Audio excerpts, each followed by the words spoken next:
નથી વધાવી બરોબર. તમે બધા બેઠા તમારે બોલવું પડે. પેલો ડેડિયાપાડાથી બોલવા આવે, ડેડિયાપાડાથી બોલવા આવે.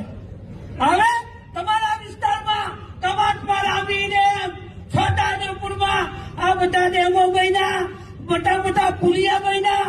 સાહેબ, મારા વિસ્તારમાં, મારી વિધાનસભામાં 1000 કરોડનું કામ આ 10 વર્ષમાં આ ભારતીય જનતા પાર્ટીની સરકારે આવી. સંકેલા વિધાનસભા કોઈ પુલિયું બાકી નથી, અને રસ્તા જો બાકી છે તેને બિલ આવી રહ્યો છું.